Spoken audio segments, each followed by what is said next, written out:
कौलुहुल हक़ बिस्मिल्लाहिर रहमानिर रहीम खलक़ल मौत वल हयात लियब्लुवकुम अय्युकुम अहसनु अमला सदक़ल्लाहु मौलानल अज़ीम बिबरकतिही इन्नल्लाहा व मलाइकतहु युसल्लूना अलन नबी या अय्युहल्लज़ीना आमनू सल्लु अलैहि व सल्लिमू तस्लीमा। अस्सलातु वस्सलामु अलैका या सय्यदी या रसूलल्लाह व अला आलिका व अस्हाबिका या सय्यदी या हबीबल्लाह। अस्सलातु वस्सलामु अलैका या सय्यदी या रसूलल्लाह व अला आलिका व अस्हाबिका या सय्यदी या हबीबल्लाह। बदज़ हम्दो सलात आली वक़ार जुमला सामईन हज़रात, आज का ये ख़त्म पाक बरदर ग्रामी सैयद अहमद शाह साहब गिलानी रहमहुल्लाह ताला उनके इसाले सवाब के लिए है। मौलाना रूम रहमहुल्लाह ताला ने मसनदी शरीफ में इस वाक़या को लिखा कि मैयत पे या मौत पे तकरीर नहीं करते थे लोग। क्यों? इस वजह से कि वाज़ो नसीहत की ज़रूरत वहाँ होती है जहाँ इबरत मौजूद ना हो। मैयत सामने है, मैयत को अपने कंधों पे उठा के कब्रिस्तान छोड़ आए हैं और ये पता है कि ये आज चला गया है, कल हमने जाना है। तो कहा वहाँ नसीहत की ज़रूरत नहीं होती, वहाँ समझने की ज़रूरत होती है। कुरान मजीद में अल्लाह तबारक व तआला ने दोनों जिंदगियों का जिक्र फरमाया, आरजी जिंदगी और दायमी जिंदगी। ये जिस जहां में हम रह रहे हैं ये आरजी जिंदगी है।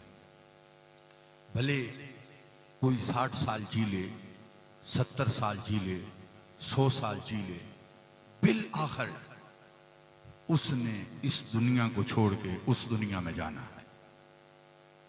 अल्लामा इकबाल ने कहा था इंसान की जिंदगी का नक्शा खींचते हुए, उसने कहा आते हुए अज़ां हुई, जाते हुए नमाज, इतने कलील वक्त में आए और चले गए। कि ये जिंदगी है। जब वो पैदा हुआ था उसके कानों में अज़ान दी गई थी और आज जिस वक़्त उसकी डेथ हुई है फिर अज़ान नहीं हुई, डायरेक्ट नमाज पढ़ी गई है कि अज़ान पहले दे दी गई थी। और कुरान मजीद ने कहा खलक़ल मौत वल हयात लियब्लुवकुम अय्युकुम अहसनु अमला, कि जिंदगी को भी हमने पैदा किया है और मौत को भी हमने पैदा किया है। किस वजह से? लियब्लुवकुम, ताकि हम तुम्हें आजमाएं, तुम में से अच्छे अमल कौन करता है। यानी ये दुनिया इम्तिहान गाह है, बाज पुरस होनी है। कायनात की सबसे मुकद्दस हस्तियां नबी पाक सल्लल्लाहु अलैहि वसल्लम के सहाबा हैं। उनसे बढ़कर कायनात में कोई नहीं है कि जिन्होंने सरकार के हाथों पे कलमा पढ़ा है। उनकी तारीख पढ़ें तो वहां पे ये आता है कि सहाबाए किराम रज़ियल्लाहु ताला अन्हुम अजमईन और खानवादा रिसालत मआब सल्लल्लाहु अलैहि वसल्लम से ताल्लुक़ रखने वाले अफराद सय्यदना इमाम हसन मुज्तबा रज़ियल्लाहु ताला अन्हु जिस वक़्त कब्रिस्तान के करीब से गुजरते थे तो वो रो पड़ते थे। लोग पूछते थे, हालांकि ये तबका रजिस्टर्ड जन्नती लोगों का तबका है कि इनके लिए जन्नत का ऐलान कुरान ने किया है, लेकिन खौफ खुदाबंदी और खशियत इलाही का ये आलम है कि वो लोग कब्रों को देख के रोते थे। क्यों रोते थे? कि हजरत सैयदना उस्मान गनी रज़ी अल्लाह ताला अन्हु, आपसे पूछा गया कि आप क्यों रोते हो, कब्र को जब भी देखते हो रो पड़ते हो?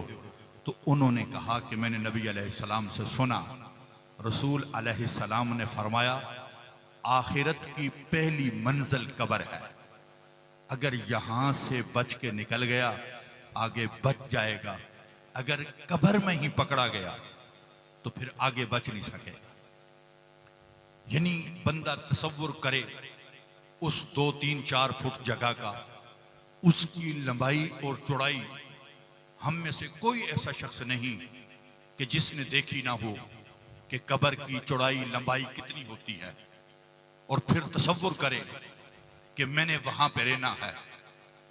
अगर इस तसव्वुर के साथ इंसान दुनिया में रहे तो ये जितने फितनों की वजह से फिजा बेचैन हो गई है, नबी सल्लल्लाहु अलैहि वसल्लम जिस रूट पे, जिस शाहरा पे अपने सिहाबा और अहले बैत को छोड़ के गए थे, आज ये जो कत्ल गारत का बाजार गर्म है, ये जो लूट कसूट का बाजार गर्म है, अगर ये तसव्वुर कर लिया जाए कि बिल आखिर हमारे हिस्से में वो 2-4 गज जगह ही आनी है, तो ये सारी जुल्मतें इस दुनिया से खत्म हो जाएं।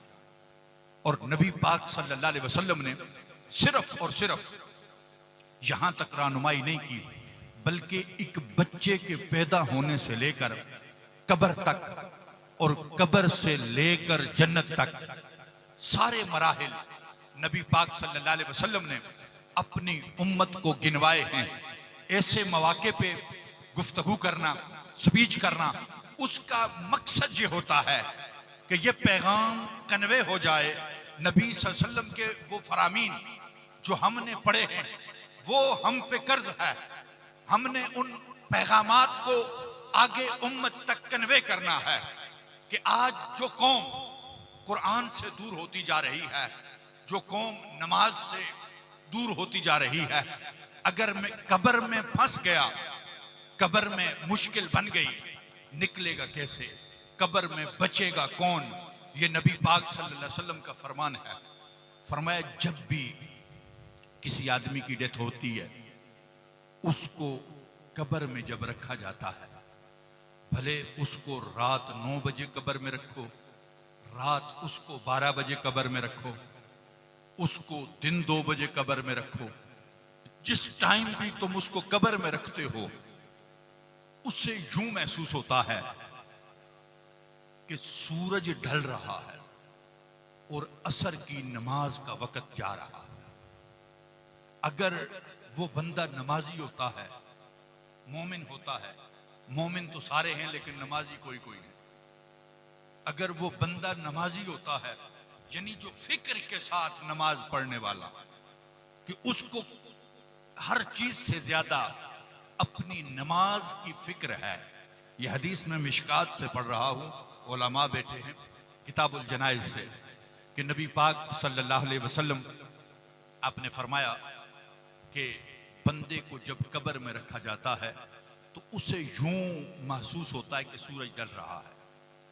फरिश्ते आके उसको जगाते हैं तो वो एक ही बात करता है कि मुझे छोड़ दो, पहले मैं नमाज पढ़। हालांकि वो दारुल जज़ा में है, वो उस जगह पे पहुंच गया है कि जहां उसको इन आमाल का बदला मिलना है। नबी अलैहिस्सलाम ने फरमाया इसी बात पे उसकी बख्शिश कर दी जाती है कि उसने ये लफ्ज कहे कि मैं नमाज पढ़ लूं, उसकी वजह से वो बख्शा जाता है। तो कितना आसान है। मिशकात में है अल मय्यत फिल कब्र कल गरीक अल मुतगव्विस फिल बहर, कहा मय्यत उसकी हैसियत दरिया में डूबने वाले की तरह होती है कि जिस तरह कोई दरिया में गिर जाए और वो हाथ पांव मारता है कि मुझे बचाओ, मुझे बचाओ, मुझे बचाओ। कहा जिस वक्त यंतज़िरु दावतन, वो तुम्हारी दुआओं का मुंतज़िर होता है कि कोई उसके लिए दुआ करे। हदीस के ये लफ्ज है कि जब उसके लिए दुआ की जाती है तो उसकी कब्र को नूर से भर दिया जाता है। वो कहता है मिन ऐन ली हादा, ये मेरे लिए कहां से आ गया। कहा जाता है बे इस्तिग़फ़ार वलदिका लक, ये तेरे बच्चे की बख्शिश की दुआ है जो तेरे लिए की गई है। और फिर मैं जरा थोड़ा करीब करूं इसको, तो हजरत सय्यदुना इमाम अहमद बिन हम्बल रहमहुल्लाह ताला और हारून रशीद का दौर है। जब हारून रशीद की वालदा की डेथ हुई तो जाहिर है पूरी रियाया, आज हमारे यहां भी ये माहौल बनता है और कई, मैं इस माशरे का एक फर्द हूं, मैंने कई लोगों के मुंहों से ये सुना कि वो कह देते हैं कि भाई वो साडे अल नहीं आए तो असा भी नहीं जाना, वो साडे अल नहीं आए तो असा नहीं जाना, यानी वो हमारी गमी में शरीक नहीं हुए तो हमने भी सवाब लेने के लिए वहां नहीं जाना। वो हमारे दुख में शरीक नहीं हुए, हमने नहीं जाना। हालांकि जाना किस वजह से होता है, वहां मामला क्या होता है, मुंह दिखाना और बात है, रब की बारगाह से अजर सवाब लेना ये और मामला है। हारून और रशीद की वालदा की जब डेथ हुई उस वक्त वो रियाया में लोग इसाले सवाब के लिए इकट्ठा कर रहे थे। कुरान मजीद सिपारे औराद वज़ाइफ इकट्ठे हो रहे हैं। तो इमाम अहमद बिन हम्बल अलैहिर्रहमा के पास जब हारून और रशीद के करिंदे पहुंचे, उन्होंने कहा कि हम बादशाह की वालदा के सवाब के लिए आए। तो आपने बिस्मिल्लाह शरीफ पढ़ी, कहा मैं बिस्मिल्लाह की बा के नुक्ते का सवाब बादशाह की मां के लिए ईसाल कर रहा हूं। लिख लिया जाता है, पूरा पंफलेट पढ़ा जाता है स्टेज पे कि ये कुछ इसके लिए इकट्ठा किया गया। जिस वक्त ये लफ्ज पढ़े गए कि मैं बिस्मिल्लाह की बा के नुक्ते का सवाब हारून रशीद की वालदा को इसाले सवाब कर रहा हूं, हारून रशीद जल गया कि भरे मजमा में माएँ सबकी सांझी होती हैं, माओं के साथ मजाक नहीं किए जाते। उसने कहा मेरी मुर्दा मां के साथ किसी ने मजाक कर दिया है। अहमद बिन हम्बल है कौन जिसने मेरी मां के साथ मजाक किया है। जल भुन रहा था। रात को जब उसकी मां ख्वाब में आई ना, ये हारून रशीद की तारीख में भी मौजूद है, इमाम अहमद बिन हम्बल की तारीख में भी मौजूद है ये वाकया। मां ख्वाब में आई तो उसकी मां ने आके कहा कि बेटा तेरी सारी रियाया का इसाले सवाब एक तरफ, बिस्मिल्लाह की बा के नुक्ते ने मेरी कब्र को ठंडा कर दिया। बादशाह ये समझा कि शायद मैं गुस्से में था। जब बंदा गुस्से की हालत में हो तो जो चीज जहन में हो वो दोबारा ख्वाब में लौट आती है। दोबारा वुजू करके सोया, दोबारा मां आ गई। इमाम अहमद बिन हम्बल को जब बुलाया तो पूछा, इमाम ने फरमाया कि लोगों ने जितना पढ़ा, जो कुछ पढ़ा वो इसलिए पढ़ा कि तेरे दरबार के स्टेज पे उनका नाम आ जाए या तुझसे कोई मकसद होगा, इस वजह से पढ़ा।